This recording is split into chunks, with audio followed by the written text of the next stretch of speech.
고린도후서 1장 1절부터 11절까지 말씀으로 고난을 위로로 바꾸시다, 이 제목으로 오늘 말씀을 함께 나눕니다. 우리 중 누구도 고난받기를 원하는 사람은 없을 겁니다. 고난은 참 힘든 거죠. 우리 질병, 또 경제적 어려움, 관계의 깨어짐, 예상하지 못한 어떤 사건, 사고 등 고난은 예고 없이 우리 삶에 찾아와서 우리를 절망의 나락으로 떨어뜨립니다.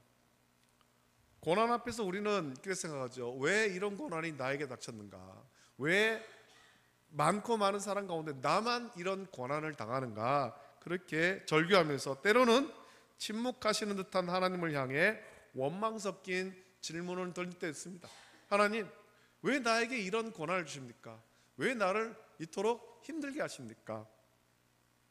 오늘 우리가 함께 나눌 고린도후서는 바울이 쓴 편지 중 가장 인간적이고 또 그의 고뇌와 눈물이 가장 깊이 배어있는 그런 서신입니다. 당시 고린도 교회는, 우리가 고린도전서의 말씀을 묵상했습니다만, 고린도 교회는 많은 문제가 있었습니다. 고린도 교회는 파가 나뉘어서 다투기도 했고, 또 성찬에 관한 문제도 있었고, 여러 가지 문제가 참 많이 있었습니다. 또 고린도 교회는 거짓 교사들의 선동을 인해서 바울의 사도직에 대한 권위를 의심하고 그를 비난하는 사람들도 있었습니다. 바울이 무슨 사도냐?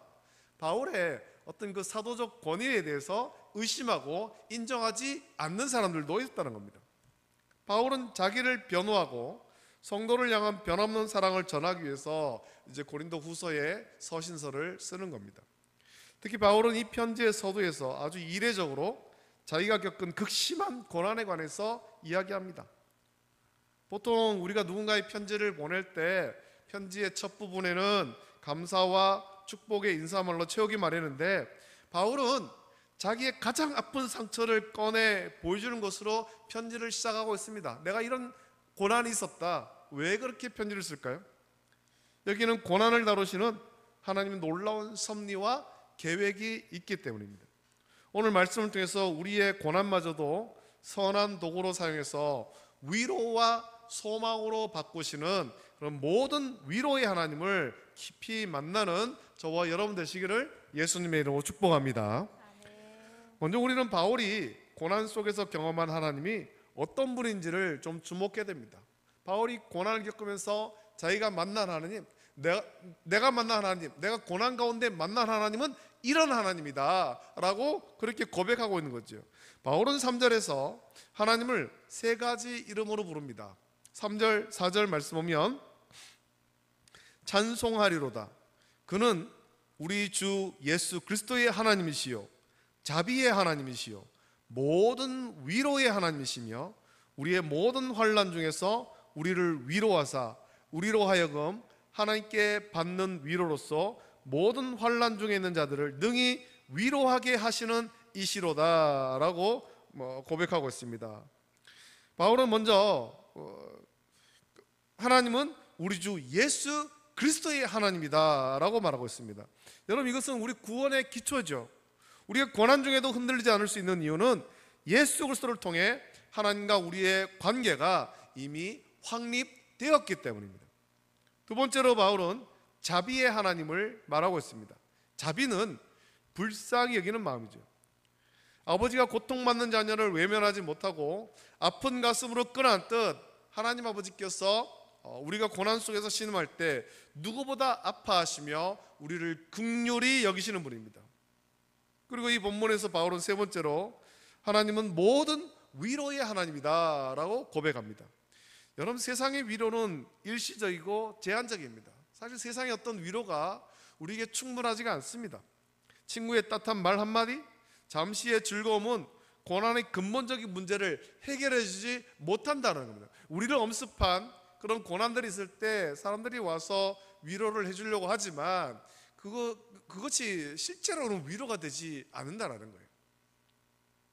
그러나 우리 하나님은 모든 위로의 근원이 되십니다. 그 어떤 절망적인 상황 속에서도 우리를 일으켜 세우고 또 상한 마음을 싸매시며 다시 살아갈 힘과 소망을 주시는 분이 우리 하나님입니다. 이런 위로는 하나님께만 받는 겁니다. 다른 누구에게서 받을 수가 없는 거예요. 우리 하나님이 우리를 참되게 위로하시고 우리의 상처를 싸매시고 치유하시는 거예요. 바울이 경험한 하나님은 고난을 멀리서 지켜보시는 그런 하나님이 아닙니다. 고난의 한복판에 함께 뛰어들어서 아픔을 만져주시고 눈물을 닦아주시며 그 고난을 이겨낼 힘을 주시는 위로의 하나님인 거예요.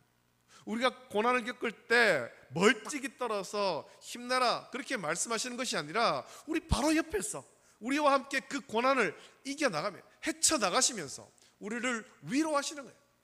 고난 가운데 우리가 상처 입었을 때 하나님께서 친히 상처를 싸매 주시는 거죠.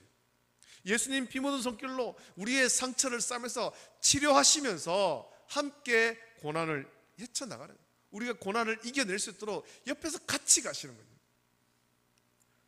그리고 그 위로는 단지 바울 개인에게서 끝나지 않습니다. 4절은 그 위로의 목적이 있는데 하나님께 받는 위로로서 모든 환난 중에 있는 자들을 능히 위로하게 하기 위함이다 라고 말씀합니다. 하나님은 우리가 받은 위로를 통해 또 다른 고난받는 이들을 위로하는 위로의 통로로 사용하기를 원하시는 겁니다. 우리가 하나님께 받은 위로, 우리가 위로를 받았습니다. 세상이 줄 수 없는 그 위로를 받고 우리가 치유함을 받았습니다. 그렇다면 그 은혜를 누리며 또한 우리 곁에 우리 주변에 다른 상처 입은 사람을 볼 때 우리가 받은 그 위로로 그들에게 다가가서 하나님의 위로를 전하는 거죠. 나의 아픔이 다른 사람의 상처를 싸매주는 약이 되게 하시는 것, 이것이 고난을 나누시는 하나님의 놀라운 지혜인 것입니다. 자, 그렇다면 바울이 겪었던 고난은 어느 정도의 고난이었을까요? 우리가 성경을 보면 바울이 자기가 당한 그런 또 고난에 대해서 말하는 내용들은 많은데 오늘 8절 9절 보면 바울은 자기가 이런 정도의 고난을 당했다라고 말합니다. 그 말씀 보면 형제들아 우리가 아시아에서 당한 환난을 너희가 모르기를 원하지 아니하노니 힘에 겹도록 심한 고난을 당하여 살 소망까지 끊어지고 우리는 우리 자신이 사형 선고를 받은 줄 알았으니 이는 우리로 자기를 의지하지 말고 오직 죽은 자를 다시 살리시는 하나님만 의지하게 하심이라 라고 말씀하고 있습니다. 바울은 자기가 겪은 고난을 힘에 겹도록 심한 고난, 살 소망까지 끊은 상태, 그리고 사형 선고를 받은 것 같았다 그렇게 고백합니다. 이것은 인간이 경험할 수 있는 절망의 끝을 보여주는 거죠. 사형 선고를 받았습니다. 살 소망이 없는 거예요. 무엇도 붙잡을 것이 없는 거죠. 앞이 캄캄한 거예요. 내 앞에 깊은 낭떠러지가 놓여있고 내가 거기서 떠밀림 당할 그런 위기 가운데 있을 때 살 소망이 없는 이때 위로의 하나님이 우리를 위로하시는 겁니다. 인간적으로 세상적으로는 어떤 방법도 없고 해결 방법도 없고 절망적인 상황인데 절망하고 낙심하고 정말 이제는 내가 살 수가 없다 그렇게 그런 고난을 당할 때 위로의 하나님이 우리의 손을 잡으시고 위로하시는 거예요. 바울이 당한 이 고난, 살 소망까지 끊어진 상태, 사형 선고를 받은 것 같은 이런 고난, 이 고난이 정확히 무엇인지에 대해서는 여러 견해가 있습니다. 어떤 학자들은 에베소에서 당한 폭동, 또 심각한 육체의 질병, 혹은 순교 직전의 상황까지 갔던 어떤 핍박이라고 그렇게 해석하기도 합니다. 중요한 것은 그 고난의 종류가 아니라 그 고난을 통해 바울이 무엇을 깨닫느냐라는 거죠. 이것 외에도 사실은 바울은 많은 고난을 당하지 않습니까? 매를 맞고 감옥에 갇히고 파선하기도 하고 굶기도 하고 고난을 많이 당했어요. 애매히 고난당하고. 고난의 종류가 중요한 것이 아니고 이 고난을 통해서 무엇을 발견하고 무엇을 깨닫느냐가 중요한 것입니다.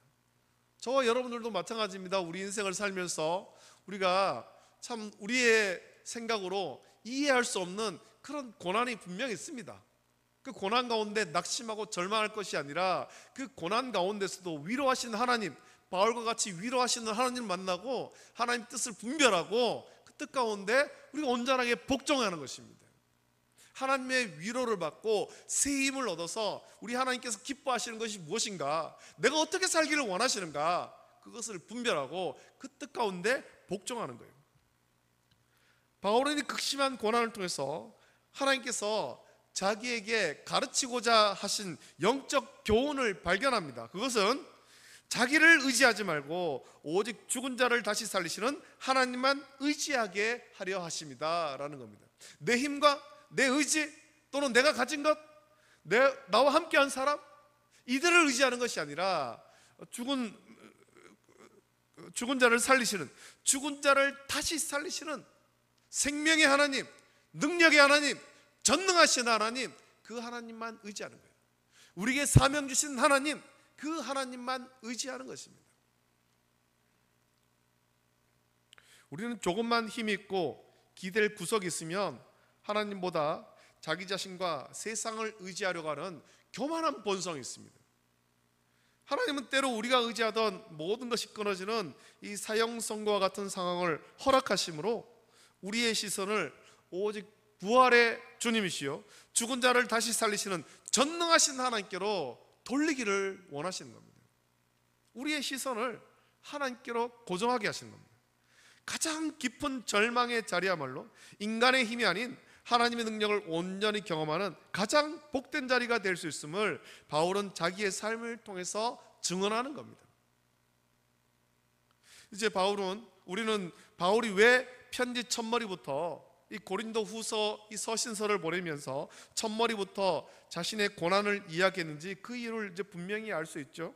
그것은 자기의 연약함을 자랑하거나 동정을 구하기 위함이 아닙니다. 내가 이런 고난 당했다, 나를 좀 불쌍히 여기고 내 사역을 좀 너희들이 좀 도왔으면 좋겠다, 그런 의미가 아닙니다. 오히려 자기의 고난과 그 속에서 경험한 하나님의 위로가 지금 여러 문제로 아파하고 혼란을 겪는 고린도 교회 성도들에게 동일한 위로와 소망이 될 것을 확신하기 때문입니다. 내가 이런 고난을 당했어. 하지만 그 고난 가운데 위로의 하나님을 만났어. 고린도 교회 성도들, 여러분들도 지금 여러 가지 고난을 당하지만 그 고난 가운데 낙심하고 절망하지 말고 내가 만난 하나님, 당신들도 만나길 원합니다. 위로의 하나님 만나길 원합니다 라는 겁니다. 그래서 5절 말씀처럼 그리스도의 고난이 우리에게 넘친 것 같이 우리가 받는 위로도 그리스도로 말미암아 넘치는 경험을 그 한 바울은 자기의 고난이 결국 고린도 성도들의 위로와 구원을 위한 것이다 라고 선포하는 겁니다. 하나님께서는 바울 한 사람의 고난이라는 재료를 사용해서 고린도 교회 공동체 전체를 위로하고 견고하게 세우는 위대한 작품을 만들어가고 계신 겁니다. 이것이 협력하여 선을 이루시는 하나님의 일하시는 방법이에요. 우리는 이해할 수 없는 고난 앞에서 좌절합니다만 하나님은 그 모든 조각들을 모아서 하나님의 선하신 뜻을 하나하나 완성해 가고 계시는 겁니다. 나의 실패가 다른 사람에게는 격려가 되고 나의 눈물이 다른 이의 눈물을 닦아주는 손수건이 되게 하시는 겁니다. 일전에도 제가 말씀드렸습니다만 제 친구 가운데 신대원을 참 늦게 들어간 친구가 있거든요. 여러 번 시험을 쳤지만 번번이 안 되는 거예요. 번번이 불합격했습니다. 한두 번 떨어졌을 때는 그래도 주변 사람들이 다음에 한 번 더 하면 되지 그렇게 위로하지만 3번 떨어지고 이래 하니까 다른 사람들이 위로를 해도 위로가 안 되더라는 겁니다. 위로가 안 되더라. 그때 제가 그 친구를 위로할 때 그 친구가 하는 말이 다른 사람은 다 위로가 안 되는데 너는 위로가 된다라는 거예요.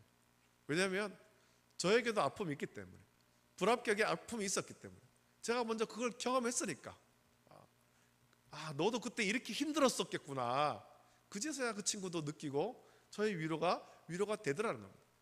바울의 위로도 마찬가지입니다. 바울이 그런 고난을 겪었고 그 고난 가운데 위로의 하나님을 만난 경험이 있기 때문에 고린도 교회 성도들한테, 그 고난을 겪고 있는 고린도 교회 성도들한테 위로할 때 편지를 보내서 나도 이렇게 위로의 하나님 만났어, 당신들도 내가 만난 위로의 하나님 만나기를 원해, 그렇게 전할 때 이것이 고린도 교회의 위로가 되고 힘이 된다라는 거지.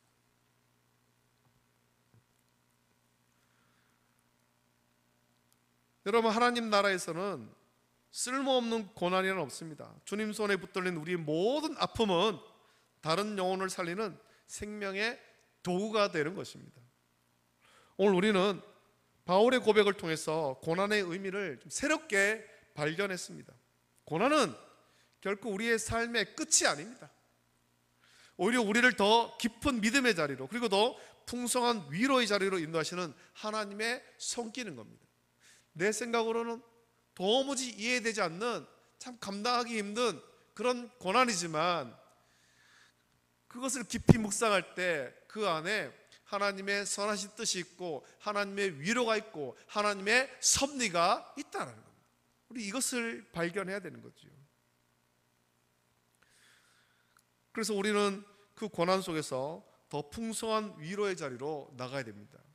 다윗은 시편 23편 4절에서 이렇게 말하지 않습니까? 우리가 다윗의 시편을 참 좋아하고 이걸 암송하시는 분도 많은데, 시편 23편 4절 보면 내가 사망의 음침한 골짜기로 다닐지라도 해를 두려워하지 않을 것은 주께서 나와 함께 하심이라. 주의 지팡이와 막대기가 나를 안위하시나이다.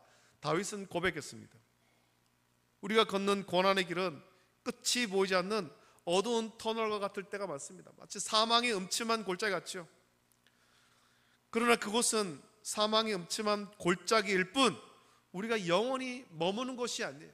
그 자리가 길게 느껴지지만, 거기를 지나가는 시간이 우리가 생각할 때는 참 힘들고 길게 느껴지지만, 결국에는 하나님께서 우리와 함께 하시면서 그 사망의 음침한 골짜기를 지나가게 하시고, 또 그 골짜기를 다니고 우리는 그 골짜기를 지나는 순례자일 뿐이에요. 그 고통의 여정 가운데 우리 목자 되시는 주님께서 지팡이와 막대기로 우리를 지키고 인도하시며 마침내 우리를 위로와 평안의 푸른 초장으로 인도하시는 겁니다. 고난을 겪는 그 순간에는 이게 너무나도 길고 끝나지 않을 것 같은 그런 고난입니다만, 하나님은 반드시 그 고난이 끝나게 하시고 그 고난 끝에 우리에게 위로와 평안과 안식을 주시는 거죠. 그리고 하나님은 이 위로와 평안을 전하는 귀한 도구로 우리 교회와 성도를 사용하시는 겁니다. 저와 여러분을 사용하는 겁니다. 바울의 고난이 고린도 교회를 위로했듯이 먼저 위로받은 우리가 이제는 세상 속에서 고통받는 이들을 위로해야 될 사명이 있습니다. 허물과 죄로 죽어가는 자들에게, 고난을 당하는 자들에게 주님의 주시는 위로를 먼저 경험한 우리가 그들에게 다가가서 손을 내밀고 우리가 받은 하나님의 위로를 그들에게도 전하는 역할을 해야 하는 거죠. 여러분, 지금 우리 주변에는, 그리고 우리 교회 안에서도 여러 가지 이유로 힘들고 지친 분들이 분명히 많이 있습니다. 가정의 문제로, 건강의 문제로, 혹은 영적인 침체로 인해서 눈물을 흘리는 지체들이 있다는 겁니다. 하나님은 오늘 우리에게 말씀하십니다. 내가 하나님이 우리에게 주신 그 은혜, 그 위로, 너가 나에게 받은 그 위로로 이제는 네 옆에 있는 형제와 자매를 위로하라. 하나님 그렇게 말씀하시는 거예요. 우리가 교회에서 함께 모여서 우리의 지체들을 일주일 만에 만났을 때 서로 하나님께 받은 은혜를 나누고 또 힘든 일을 겪은 지체가 있으면 하나님 주시는 그 마음으로 위로하고, 그럴 때 우리 교회는 사랑이 충만해지고 은혜가 더욱더 넘쳐나게 될 것입니다. 여러분, 우리 교회가 상처받은 사람들이 찾아와서 참된 위로와 힘을 얻는 영적 안식처가 되어야 됩니다. 세상에서 많은 일로 고난을 당하고 힘들고 지친 사람들이 다 주 앞에 나와서, 우리 교회에 나와서 여기서 무릎 꿇고 기도하고 찬송하고 말씀을 나누며 하나님이 주시는 위로를 받는 거예요. 세상이 줄 수 없는 하나님의 평안을 함께 누리고 서로의 아픔을 끌어안고 기도하며 함께 울고 함께 웃는 사랑의 공동체가 되어야 됩니다. 제가 이제 어제 저희 아들 이제 군대에 가서 이제 훈련소를 퇴소했습니다. 제가 아들이 군대 가기 전에 제가 이제 군대 갔을 때, 제가 훈련소 갔을 때 이야기를 하나 들려준 적이 있었어요. 훈련소 가서 첫 번째 주일 그날 이제 조교를 따라서 교회로 갑니다. 예배당을 가는 거예요. 예배당을 가는데 이제 인솔하에 걸어서 쫙쫙 걸어가는데 저 멀리 예배당에 보여요. 거기는 먼저 가 있는 다른 장병들이 같이 찬송을 부르는 거예요. 찬송 소리가 그 예배당 밖으로 들리는데 그 들리면서부터 막 가슴이 벅찬 거지. 그래서 교회 안에 들어가서 그 자리에 앉아가지고 같이 찬송 부르고 예배하는데 그날 제가 첫째 주에 막 눈물을 펑펑 흘리면서 예배를 드렸습니다. 목사님이 뭐라고 말씀을 하시는데 무슨 말씀 전인지 기억이 하나도 안 나요. 기억은 안 나는데 제 마음에는 어떤 마음이었냐면, 야, 이곳에 와서도 내가 교회 가서 예배할 수 있구나. 그것이 저에게는 너무나도 큰 위로가 되었던 거죠. 저희 아들에게도 그렇게 얘기를 했어요. 너도 첫 주 가서 예배 드리거든 그걸 좀 느꼈으면 좋겠다. 그걸 제대로 느꼈는지는 잘 모르겠습니다. 저는 그때 위로의 하나님을 만나는 거죠. 위로의 하나님. 여러분, 우리 교회가 생명의 복음으로 세상을 위로하는 교회가 되고 우리가 모두 하나님의 위로를 체험하며 이제는 다른 상처 입은 지체를 위로하는 이 귀한 사역에 충성하는 저와 여러분 되시기를 예수님의 이름으로 축복합니다. 기도하겠습니다. 하나님 아버지, 은혜를 감사드립니다. 지난 주일 이후 오늘까지도 주께서 우리와 함께 하시고 또 사망이 음침한 골짜기 같은 이 세상을 지날 때도 홀로 두지 아니하시고 주께서 선한 목자 되셔서 우리와 함께 하시고 주의 지팡이와 주의 막대기로 우리를 지키시며 우리를 위로하시고 마침내 푸른 초장 맑은 시냇가가 있는 곳으로 위로와 평안의 자리로 인도하심을 감사합니다. 아버지 하나님, 오늘 이 말씀을 묵상하며 바울이 자기도 그 인생 가운데 사역을 하는 가운데 정말 죽은 것 같고 살 소망이 없고 사형 선고받은 것 같은 그런 절망적인 고난을 겪었지만 그 고난 가운데서도 결국 위로하시는 하나님을 만났고 또 발견하였고 주님께서는 위로를 통해서 새 힘을 얻어서 사역을 감당하며 이제는 고난을 당하고 있는 여러 가지 일로 고난 겪고 있는 고린도 교회에 너희들도 위로의 하나님 만나기를 원한다. 내가 만난 위로의 하나님 너희들도 만나고 하나님의 위로와 하나님의 평안 누리기를 원한다 라고 편지를 보냈습니다.